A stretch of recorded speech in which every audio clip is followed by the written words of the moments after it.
Hi everyone, it's Chenso from Reality Art Pod, here for night 7 of the Survivor 50 Classic Episode Marathon. Tonight we're watching Survivor Edge of Extinction, Episode 11, titled Awkward, keeping an eye on Season 50 players Aubrey and Rick Devens. If you like this video, you'll love my same-day recaps of Survivor 50, so consider liking, subscribing, and using my link to try Paramount Plus for free. But let's dive into it. Here's where we're at. Devens has won his way back into the game and has been fighting it out in the game as the players play fluidly, voting out threats, but still coming for Devens. In the last round, the group voted War Dog out of the game. So players get back to camp. Rick is annoyed that his ally War Dog was voted out, and he's agitated with Ron for continuing to lie to him over and over again. Ron tells us his plan is to get everyone to want to work with him. Ron decides to show Rick an old expired advantage clue. He gives the clue to make Devens feel safe in hopes that he won't go looking for an idol. The advantage is a menu that plays like an individual idol. Rick kindly accepts the idol, but tells us he's still gonna work hard to be the phoenix rising from the ashes. The final 7, Ron, Rick, Lauren, Gavin, Julie, Aurora, and Victoria head to their challenge, which is a loved one's visit. Rick's wife, Becca, is there. He's so proud to tell her he won immunity. Julie's husband, Mark. At this point, I was rooting for Julie. Honestly, I always was. I thought she was a fun character. We have Lauren's dad, Ron's husband, Victoria's dad, Aurora's brother. Gavin shares he rescheduled his wedding to 2 days before the show so he could be on the show, and his wife comes out. We love supportive Carly. Gavin calls this his honeymoon. In their challenge, players will race out to the ocean to get water, then toss the water from their buckets into their loved ones, who pour the water into their final bucket. The first team to have enough water to lower their bucket and raise their flag will win reward of their loved ones having picnic at camp, fried chicken and apple pie. I'm surprised Jeff didn't ask Gavin if he wanted to swap partners in his pineapple shirt, but they get started. Jeff loves that Devin seems to be trying to just splash his wife with water. Ron, Lauren, and Gavin are contenders in this. In the end, Ron and Lloyd win the reward. Jeff lets Ron pick 2 more players to join them, and he chooses Julie and Gavin. The others go home crying.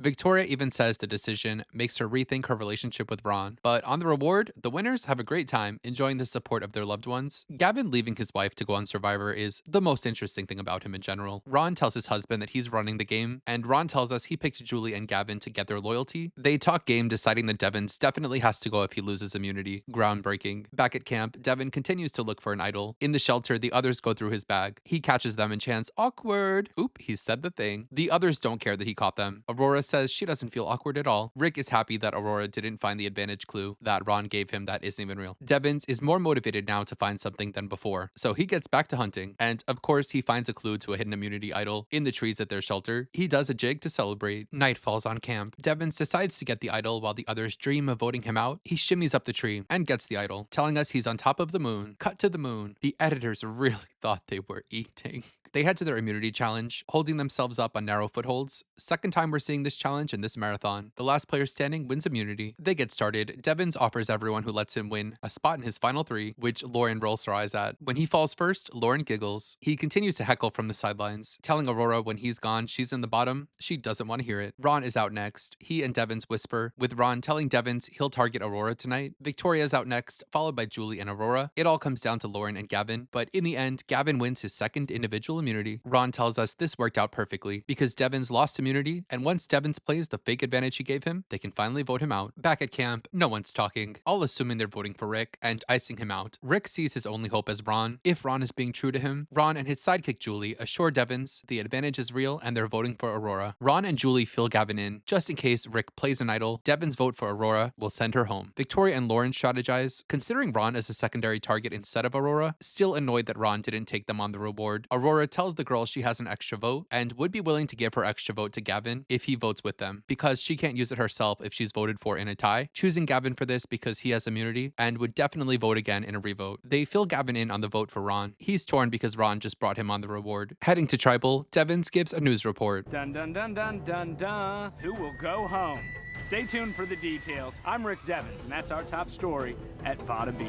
At Tribal, we bring in the giant jury, including Season 50's Aubrey spotting. Alert, alert! Devens quickly tells Jeff that Aurora was looking through his bag. Aurora continues to not care what Devens has to say, owning that she looked through his bag, and calling anything he has to say just words. Ron says he feels good and hasn't heard his name, admitting maybe people were saying it behind his back. They discuss Ron's reward choices, with Lauren and Victoria rolling their eyes at Ron for not choosing them. Victoria's hat at the time irked me, and years later, still don't like this hat. Jeff tries to encourage Devins to find a crack in the group, but Devins feels disregarded by the others. They make no progress in this conversation and head to the vote. When it's time to play an idol, Devins tries to use the menu Ron gave him to order an immunity idol. Jeff tells him it's expired, so Devins calls Ron and Julie villains who wanted to make him look like a stupid idiot. So he goes back to his bag and gets the real idol. The jury is eating him up and cheering. The amount of jury reactions this season made for entertainment but should not have been allowed. So Devins is safe, and there are 4 votes in that thing that don't count for him from Julie, Victoria, Aurora, and Ron. There's 1 vote in that thing for Aurora from Rick, and 3 votes for Ron from Lauren and Gavin's double vote. With that, Ron is voted out, choosing to go to Edge of Extinction. Ron is arguably the best player of the season, not counting the reputation of the returnees. He was running the game like the Navy, and he knew it, but got overly confident and mismanaged the other personalities, with that reward decision blowing up in his face. Had he taken Lauren, Victoria, and their fathers, Gavin and Julie probably don't stew and boil over that back at camp. While I think he's a bit too boring of a character to be seen for a second chance, he was a good player and was trying some stuff. Checking in with our season 50 players, firstly, Aubrey, who was barely in this episode. We didn't go to Extinction one time. Someone watching only this episode would have no idea what was going on over there. Also, not to spoil this season, but if you watched only this episode and left off wondering which of these players is gonna win, the answer would blow your mind. I find it hard to believe that if Aubrey is the winner of 50, they'd pick an episode where she was just sitting over there on that jury, but I guess we'll see. This episode was all about Devins. He's public enemy #1 the whole time. He has highlights in this episode, doing little news commentary, seeing his wife, finding the idol. He really was the only one working while the others just let him. And he plays the idol to successfully save himself, impressing the jury, who he's already buttered up on Extinction. Some lowlights are he kind of does get tricked by Ron. He doesn't doubt Ron enough, especially after Ron has already lied to him multiple times. Had he not found the idol, he would have played that advantage and looked like a fool. Overall, I don't think he's a very good player in the game. He's just not able to win people over at camp at all, and he's not even included in the vote for Ron, even though he celebrates the most about it. I expect him to bring this kind of same energy on 50, which will probably annoy the other players, but maybe he'll be able to cause some trouble with the new era advantages. But that's all I have to say about this episode. Let me know in the comments what you thought of this episode, Ron's departure, Devin's gameplay, Aubrey on the jury. If you like this video, consider liking and subscribing. I'll be back tomorrow night where we're going to check in on Dee and Emily on Survivor 45. Until then, you know where to find me. Bye.